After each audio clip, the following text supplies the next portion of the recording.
है ऑटोक्रेट मतलब सारी जो पावर थी रशिया को रूल करने की उसके हाथ में थी। वो एक खुला बैल था जिसके ऊपर अभी तक किसी ने घंटी नहीं लगाई थी, जो मन आता था वो करता था, ठीक है। तो he was an autocrat. Workers जो है डिवाइडेड थे बिटवीन स्पेशलाइज्ड वर्कर्स या skilled workers and unskilled workers.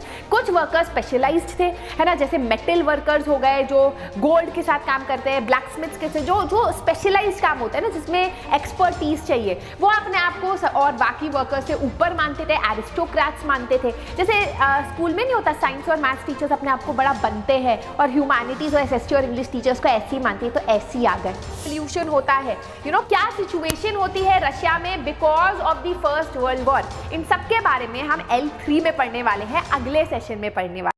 Hello everyone, this is your master teacher Surabhi Gupta from Vedantu and मेरी कक्षा में आपका स्वागत है। Welcome to the second session of the chapter socialism in Europe and Russian revolution. ये वाला chapter हम ऑलरेडी शुरू कर चुके हैं। This is one of those chapters जो बच्चों को बहुत मुश्किल लगता है। बच्चे सोचते हैं कि हाय ये चैप्टर बहुत बुरा है, हो नहीं रहा है, but trust me French revolution से ईजियर चैप्टर है and it has much lesser dates also that you have to remember. Though I find it much easier than French revolution. It's just that इसमें आपको थोड़ा focus करके concept समझने की जरूरत है, क्योंकि ये वाले जो कॉन्सेप्ट है सोशलिज्म का, रशिया एज अ कंट्री का, हम नॉर्मली इतना ज़्यादा सुनते नहीं है या यूज़ नहीं करते हैं, तो इसीलिए हमको थोड़ा सा मुश्किल लगता है। But the chapter in itself is very very interesting, ठीक है। तो चलो शुरुआत करते हैं। एज यूजुअल इस चैप्टर में we are going to do chapter explanation. जो लास्ट टाइम मैंने आपको होमवर्क क्वेश्चंस दिए थे उसको डिस्कस करेंगे and at the end of the session surprise quiz भी होने वाला है, so make sure that you stay till the end of the session.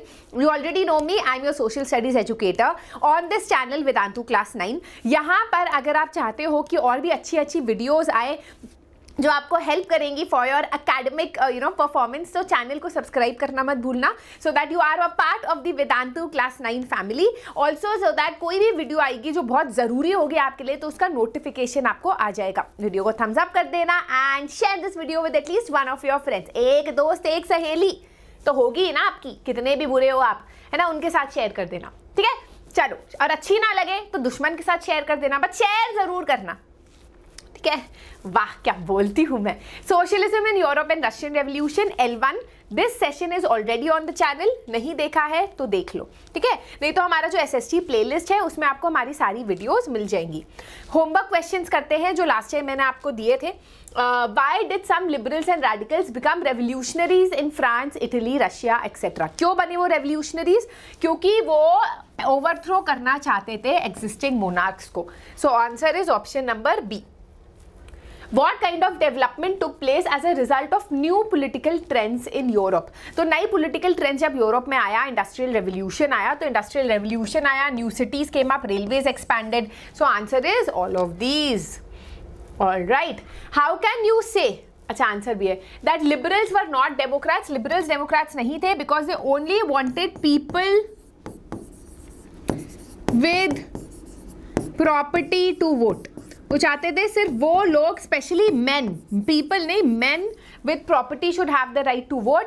जो लोग गरीब है, औरतें हैं, they should not have the right to vote, इसलिए दे वर नॉट डेमोक्रेट्स। पहली बार शायद जिंदगी में, एक ही होमवर्क सुपरस्टार है, तो बच्चों आई नो कि वीडियोस लाइव नहीं जा रही है, इसीलिए लाइव नहीं जा रही है क्योंकि मैं चाहती हूँ कि वीडियोस क्लियर हो, ज़्यादा बकवास ना हो।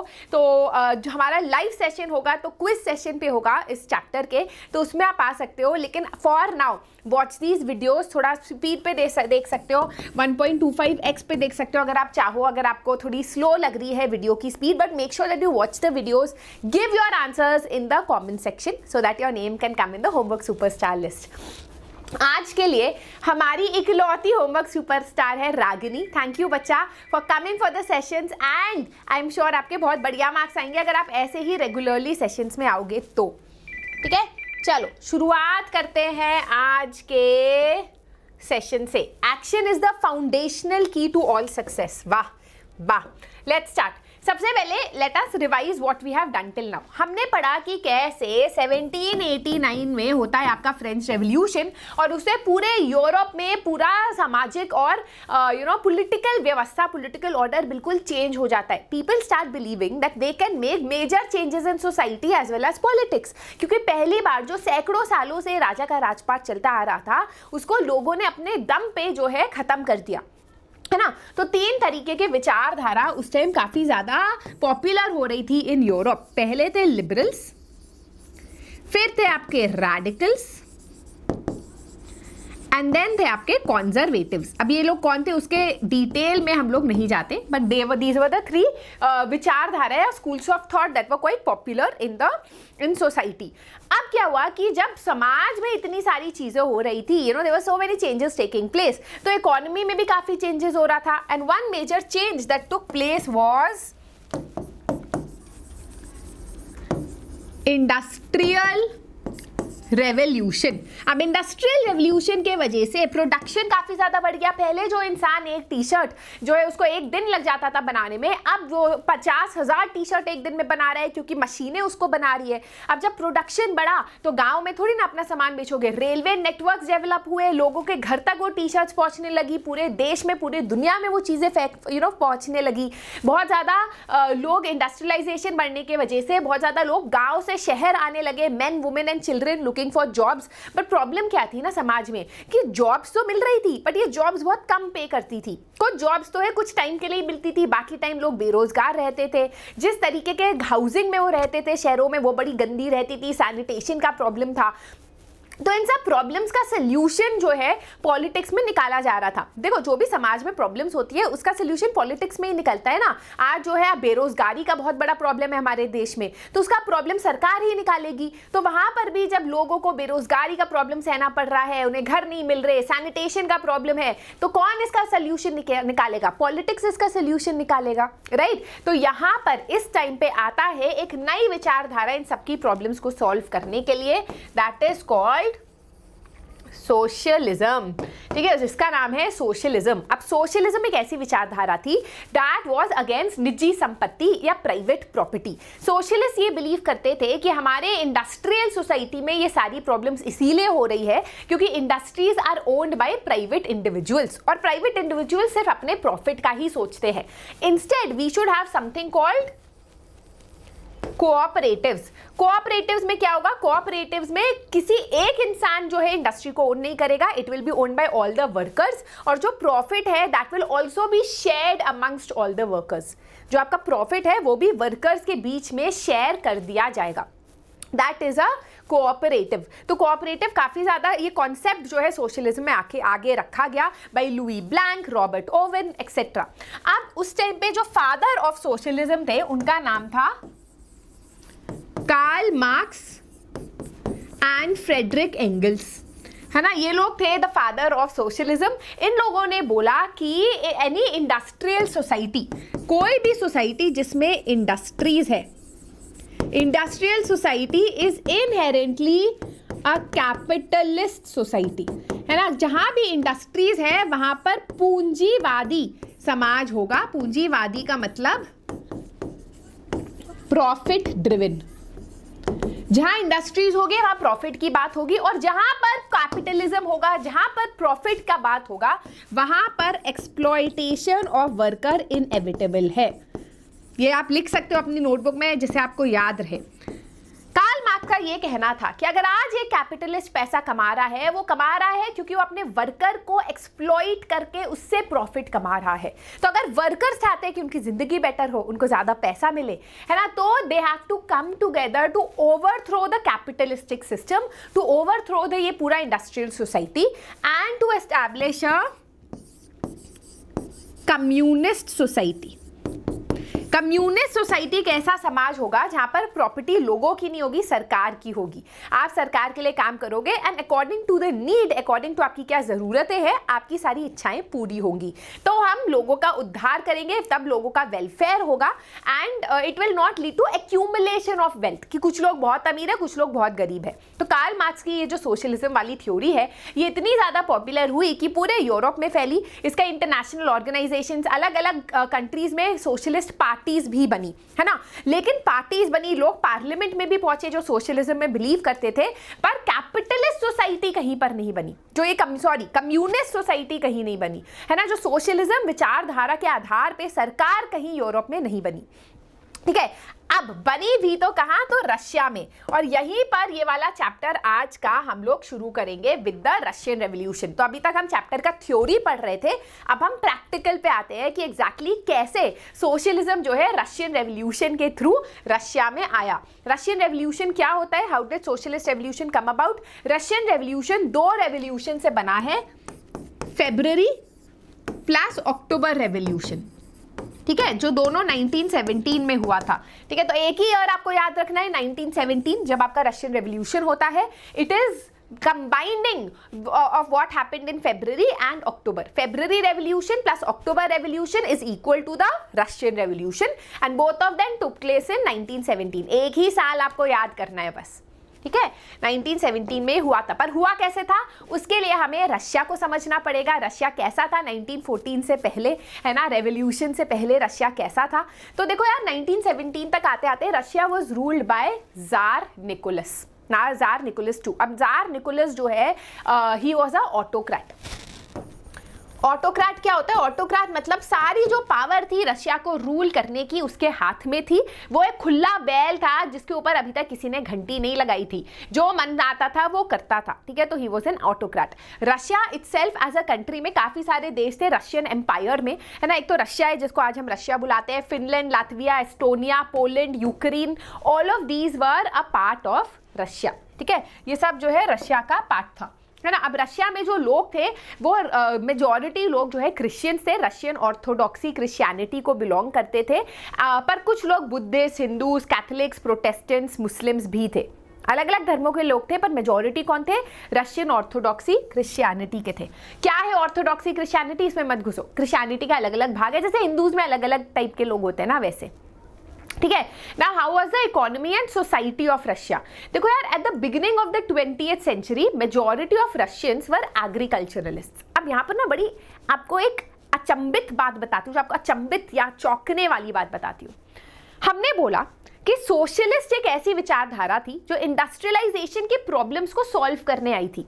इंडस्ट्रियलाइजेशन आया, लोग जो है शहरों में गए, लोग बेरोजगारी से रहे थे, लोगों को इंडस्ट्रीज में बहुत गंदी तरह काम कराया जा रहा था, बहुत कम पैसे मिल रहे थे, है ना, तनख्वाह बहुत कम थी। तो इन सब के प्रॉब्लम्स का सोल्यूशन सोशलिज्म, कि भाई प्राइवेट प्रॉपर्टी ही नहीं होगी तो ये प्रॉब्लम्स भी नहीं होगी, सब लोग हम सब वेलफेयर के लोगों के हित में काम करेंगे। सोशलिज्म क्यों आया, क्योंकि वो इंडस्ट्रियलाइजेशन की प्रॉब्लम्स को सॉल्व करना चाह रहा था।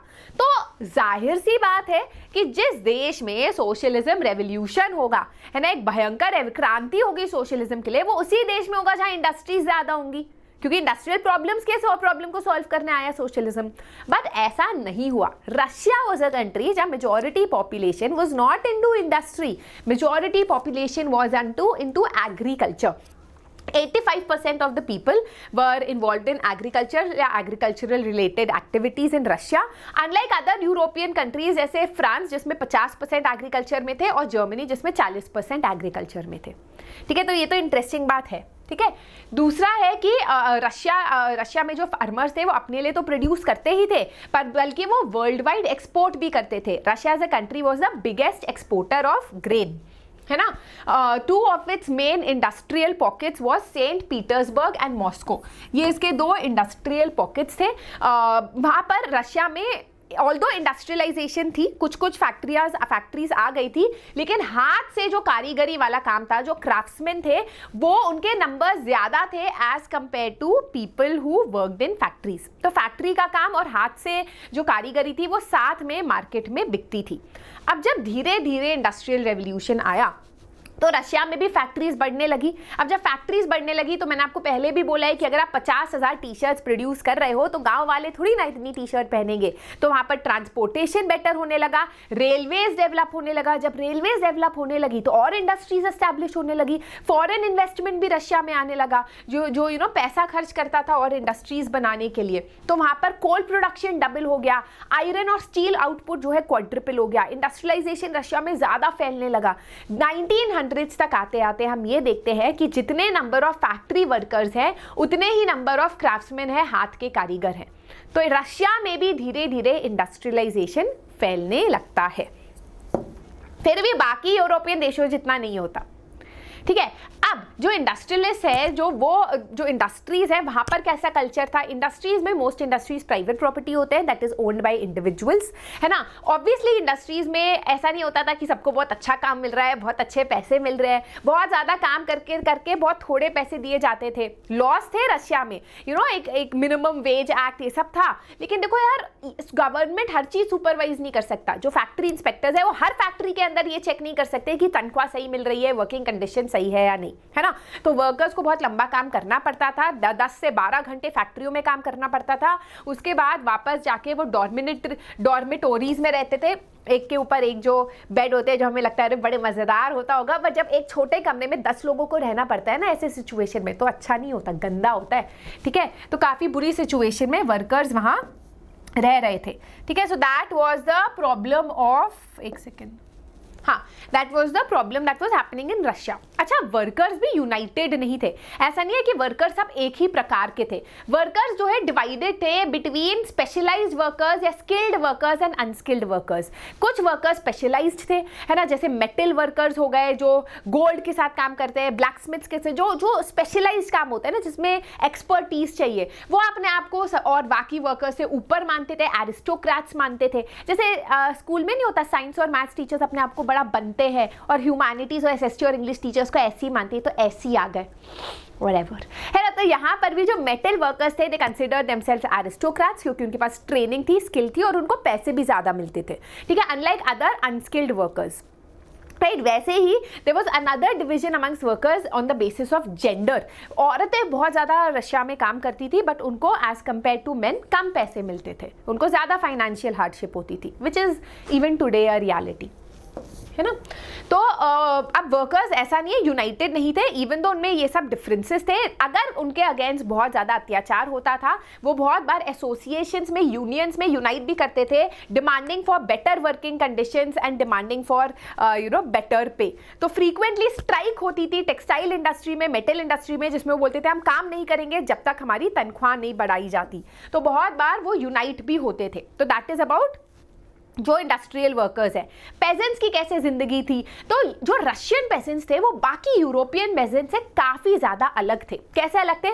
दो मेन रीजन से वो अलग थे। पहला रीजन ये कि बाकी रशिया में ना जो पेजेंट्स होते थे वो नोबिलिटी की थोड़ी रिस्पेक्ट करते थे, ठीक है, उनसे डरते भी थे, थोड़ा रिस्पेक्ट भी करते थे। बट रशिया के जो पेजेंट्स थे ना, वो नोबिलिटी से सख्त नफरत करते थे। पेजेंट्स का 90% of the pageants of Russia, उनकी लैंड खुद की नहीं थी। That land was owned by the church, by the nobility, है ना। और पेजेंट्स चाहते थे नहीं यार, इस पर हम मेहनत करें, ये जमीन तो हमारी होनी चाहिए। तो बहुत बार जो है वो लोग मिलके नोबिलिटी के घर के अंदर घुस के, बड़े बड़े जमींदारों के घर के अंदर घुस के उनको पीट देते थे, मार देते थे, और लैंड अपने नाम पे करवाते थे जबरदस्ती, ठीक है। तो एक तो रीजन ये है। दूसरा reason why Russian peasants are different from rest of the European peasants या फार्मर्स, ये कि जो रशियन पेजेंट्स हैं वो लोग एक अलग चीज करते थे। वो साथ में मिलकर अपना लैंड पूल इन करते थे, साथ में मिलकर जो है लैंड को कल्टिवेट करते थे, और जो भी हार्वेस्ट होता था उसको अकॉर्डिंग टू नीड फैमिलीज के बीच में डिवाइड कर देते थे। जैसे आप और मैं हूँ, हम लोग पड़ोसी है ना, हमारे साथ 3-4 लोग और है, हम सबने जो है साथ में मिलकर लैंड पे गेहूं उगाया, और गेहूं उगा के हमें 50 केजी गेहूं मिला। अब भाई मेरे परिवार में 4 बच्चे हैं मेरे, है ना, तो मुझे चलो 5 केजी दे दिया कि 4 बच्चों को भी खिला दूं और मैं भी खा लूं। फिर आपके परिवार में 2 बच्चे, तो आपको 2 केजी दे दिया। इस तरीके से जो भी प्रोडक्शन का आपका हार्वेस्ट होता था वो अकॉर्डिंग टू नीड पेजेंट्स जो है आपस में बांट लेते थे, ठीक है। And this only happened in Russia, nowhere in the rest of Europe. तो अब आपको समझ आ गया रशिया क्या कैसा समाज था। वहाँ के लोग क्रिश्चियंस थे मोस्टली, वहाँ पर एग्रीकल्चरलिस्ट ज़्यादा थे। पेजेंट्स में पेजेंट्स जो है काफ़ी अलग थे, अपना लैंड पूल इन करते थे। इंडस्ट्रियल वर्कर्स थे, उनके ऊपर काफ़ी अत्याचार होता था, पर वो यूनाइट हो जाते थे, यूनियंस वगैरह बनाते थे, ठीक है। इस तरीके का रशिया में समाज था, राइट। अब सोशलिज्म कैसे आया रशिया में, ठीक है, how did socialism come in Russia. अब पॉलिटिकल, अब आपको पता है कि जार निकोलस के अंडर रशिया था, ही was a autocrat, he was a dictator, he was a king, है ना। And under the king political parties band थे बिफोर 1914। फिर भी कुछ पॉलिटिकल पार्टीज क्रॉप अप हो गई। देखो, कुछ बैन होता है इसका मतलब ये नहीं कि होता नहीं है। अब कुछ जगह जो है अल्कोहल बैंड है, शराब बैंड है, पर हम सबको पता है वहाँ शराब का काम चलता है, कहीं ना कहीं छुपे छुपे लोग करते हैं, है ना। तो यहाँ भी पॉलिटिकल पार्टीज बैंड जरूर थी, बट इन 1898 सोशलिस्ट ने एक पॉलिटिकल पार्टी फॉर्म की called the Russian social democratic workers party. Russian social democratic workers party. ये लोग जो है क्या करते थे कि क्योंकि गवर्नमेंट पॉलिसीज इतनी हार्श होती थी तो इलीगली ये लोग ऑपरेट करते थे, स्ट्राइक्स ऑर्गेनाइज करते थे वर्कर्स। ये लोग वर्कर्स के लिए काम करते थे, इंडस्ट्रियल वर्कर्स के लिए। तो स्ट्राइक्स ऑर्गेनाइज करना, डिमांड करना फॉर बेटर पे, वर्कर्स को मोबिलाइज करना, न्यूज़पेपर में आर्टिकल्स बनाना, वो इन सब चीज़ों का काम करते थे, ठीक है। बट कुछ रशियंस ऐसे थे जिनका ये बिलीफ था कि इंडस्ट्रियल वर्कर्स नहीं बल्कि सोशलिज्म में अगर हम एक क्रांति लाना चाहते हैं, रशिया में एक सोशलिस्ट क्रांति लाना चाहते हैं, तो हमें पेजेंट्स उसका एक मोबिलाइजिंग फोर्स होना चाहिए, एक फोर्स ऑफ रेवोल्यूशन होना चाहिए। क्यों? क्योंकि आपने अभी अभी पढ़ा कि पेजेंट्स अपना जमीन कलेक्टिवाइज करते हैं और साथ में जो है नीड के बेसिस पे हार्वेस्ट को डिवाइड करते हैं।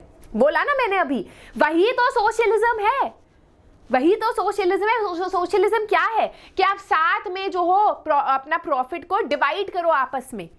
एक इंसान सारा प्रॉफिट नहीं कमा रहा है। तो बहुत सारे लोगों को ये लगने लगा कि instead of going to factory workers और उनको बोलो कि भाई क्रांति करो, हमको पेजेंट्स के पास जाना चाहिए। We should go to peasants because they are natural socialists, right. तो सोशलिस्ट वर एक्टिव, जो कंट्री साइड में एक्टिव थे, उन्होंने अपनी पार्टी बनाई called the socialist revolutionary party. तो दो पार्टीज हो गई, एक है आपका सोशलिस्ट रेवोल्यूशनरी, एक है आपका social Democrats. Social Democrats workers party जो है वो ये मानता है कि इंडस्ट्रियल वर्कर्स जो है, जो मार्क्स कहता है ना, कार्ल मार्क्स, फ्रेडरिक एंगल्स, उनके थॉट पे चलते हैं, जो बोलते हैं कि नहीं, इंडस्ट्रियल वर्कर्स जो है उनको साथ में आके रेवोल्यूशन करना चाहिए। पर जो सोशल रेवोल्यूशनरीज हैं, है ना, जो 1900 में जो पार्टी एस्टैब्लिश की, उन्होंने कहा नहीं, the main natural socialist in the country is pageants. जो नेचुरली सोशलिस्ट है उनको सोशलिज्म सिखाने की भी जरूरत नहीं है ना। और उन्होंने अपनी पार्टी बनाई और उन्होंने डिमांड किया कि land be transfer to peasants and peasants rights के लिए वो लड़ते थे, because Russian peasants were naturally socialists, ठीक है। अब Lenin was the leader of social democratic party, जो इंडस्ट्रियल वर्कर्स पार्टी की सोशल डेमोक्रेटिक पार्टी थी। उन्होंने बोला कि नहीं, पेजेंट्स का प्रॉब्लम है ना कि पेजेंट्स ऐसे है जैसे आलू का बोरी, जैसे रख दिया वैसी उनकी शेप हो जाती है, उनमें खुद में कोई आइडेंटिटी नहीं है, वो यूनाइटेड नहीं है। कुछ पेजेंट्स गरीब है, कुछ पेजेंट्स अमीर है, कुछ पेजेंट्स के पास लैंड है, कुछ पेजेंट्स के पास लैंड नहीं है और वो बाकी फार्मर्स के अंडर काम करते हैं, है ना। तो इनको यूनाइट करना बड़ा मुश्किल हो जाएगा। पर इंडस्ट्रियल वर्कर्स में ऐसा नहीं है, थोड़ा डिविजन है बट मोस्टली वो यूनाइटेड रहते हैं। तो लेनिन का ये कहना था कि नहीं, peasant should not be the basis of a revolution, industrial workers should be the basis of the revolution, ठीक है। अब ये आपका पहला पार्ट हो गया। अब ये वाली जो पार्टी थी जो लेनिन के अंडर थी, the Russian social democratic workers party, 1903 में इसका एक भयंकर स्प्लिट हो जाता है। याद रखो, ये एग्जाम में आता है, between the Bolsheviks and the Mensheviks. Bolsheviks is under Vladimir Lenin, ठीक है, जिनको ये लगता था कि हमें अपनी पार्टी में हर गाय और मच्छी को नहीं लेना चाहिए, सिर्फ क्वालिटी लोगों को लेना चाहिए। ही believed that the discipline of the party should be maintain by ensuring कि ओनली क्वालिटी मेंबर्स ज्वाइन। जैसे कुछ कोचिंग इंस्टीट्यूट नहीं करते, सिर्फ टॉपर ही लेंगे हम लोग, है ना। And then you have Mensheviks which was under Julius Martov. Julius Martov ये बिलीव करते थे कि नहीं, पार्टी तो सबके लिए खुली है, सबके लिए ओपन है ना, जैसे जर्मनी में जो चाहे ज्वाइन कर ले। तो you have the difference between Bolsheviks and Mensheviks, ठीक है, समझ आ गया इतना। अब हम पहले टर्ब्यूलेंट टाइम में जाते हैं रशिया के। देखो यार, क्रांति के आने से पहले, अर्थक्वेक के आने से पहले थोड़े थोड़े ट्रेमर्स फील होते हैं ना, कि कुछ होने वाला है, कुछ होने वाला है। तूफान के आने से पहले शांति होती है, फिर कुछ हल्का हल्का हवा चलने लगेगी कि कुछ होने वाला है। तो यहाँ भी रशिया में जो फरवरी में क्रांति आती है, उससे पहले 1905 में एक छोटा सा इंसिडेंट होता है which is also called the 1905 revolution. क्या था वो? आपको पता है, Russia was an autocracy. Tsar Nicholas जो है रशिया को रूल करते थे and he was not subject to any parliament, है ना, जो चाहे वो करते थे, जो मर्जी वो डिसीजन लेते थे। अब जो आपके बाकी पॉलिटिकल पार्टीज हैं, सोशल डेमोक्रेट्स हो गए, सोशलिस्ट रेवोल्यूशनरीज हो गए, लिबरल्स हो गए, वो जार के अगेंस्ट थे। आपस में वो दुश्मन थे एक दूसरे के, है ना, पर वो यूनाइट हो गए क्योंकि उनका सबसे बड़ा दुश्मन जार था, है ना। तो भाई हम दोनों दुश्मन होंगे, हम दोनों का दुश्मन ये टीचर है, साथ में मिल जाते हैं। तो ये लोग जो है साथ में मिल गए, ठीक है। तो all of these people united together in order to demand a constitution. उन्होंने बोला कि हमको रशिया चाहिए, हमें जार भी मंजूर है, पर tsar has to be, tsar की जो पावर है उसको लिमिट करना है, जो खुला बैल है इस पे हमें घंटी लगानी है। ठीक है, तो उन्होंने बोला कि ठीक है भाई हमें कॉन्स्टिट्यूशन दो।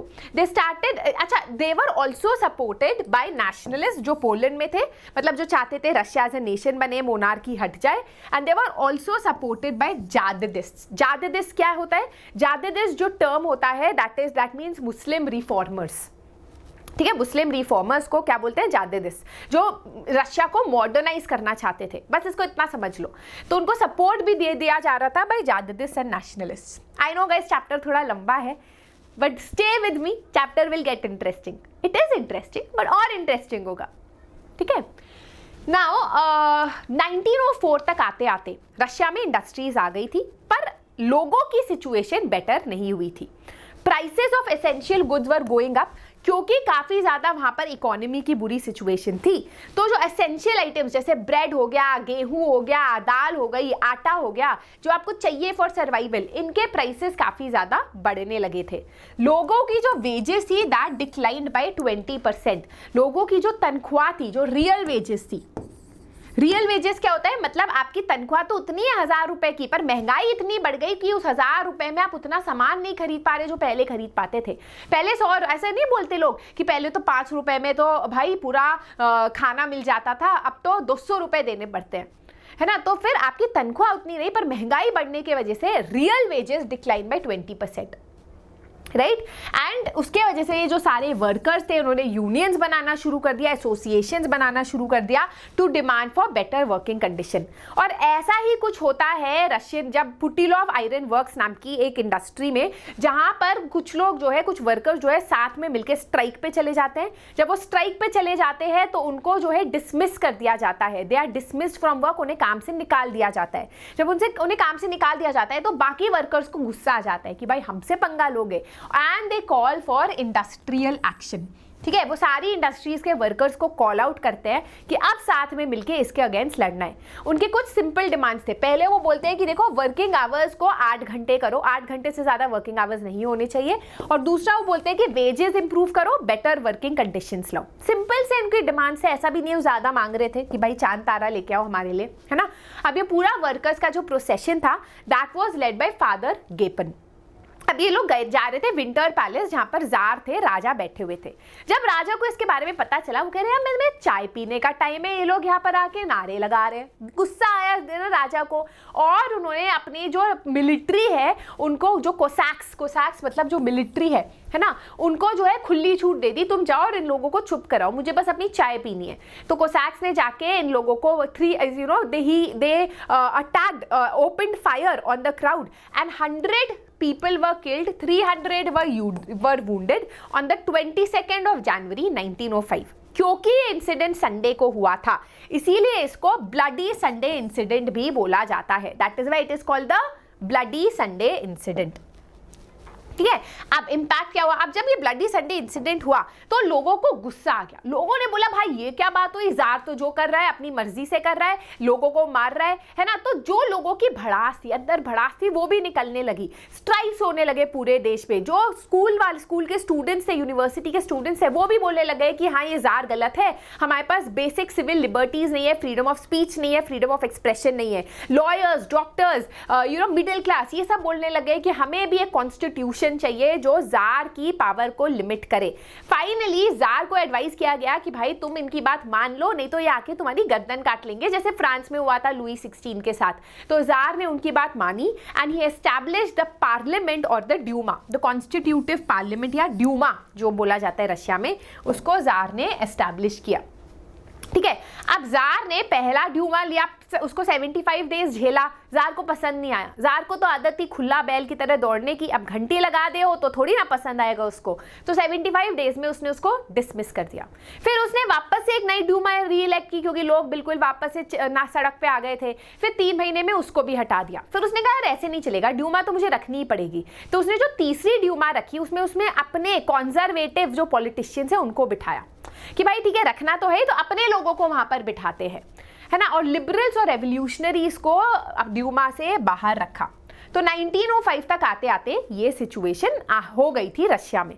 ड्यूमा है, पार्लियामेंट है, पर जार अभी भी काफी पावरफुल है। ऑलराइट, तो guys in the next session हम लोग पढ़ने वाले हैं the February revolution in Petrograd. But उससे पहले मैं आपको कुछ होमवर्क क्वेश्चंस देना चाहूंगी। द फर्स्ट क्वेश्चन जो मैं आपको देती हूँ is what is the cause of the bloody Sunday incident. मैं चाहती हूँ कि आप लोग जो हो मुझको इसके सब टाइटल्स दो या सब हेडिंग्स दो कि क्या कॉज था ब्लडी संडे इंसिडेंट का। Why am I not giving you an MCQ today.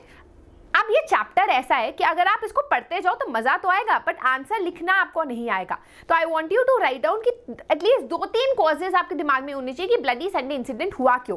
क्या पॉलिटिकल रीजन था, क्या इकोनॉमिक रीजन था, and what was the immediate reason that led to the bloody Sunday incident. These should be your sub headings, ठीक है। And give me an idea if you can kind of point out what was the cause of the bloody Sunday incident। अगले session में हम पढ़ेंगे कि February revolution Russia में क्या था और वो कैसे हुआ, ठीक है। So that is it for today. I hope आपका आज का सेशन अच्छा लगा। Do not forget to give a thumbs up, share this video with your friends, subscribe to the channel. Bye bye.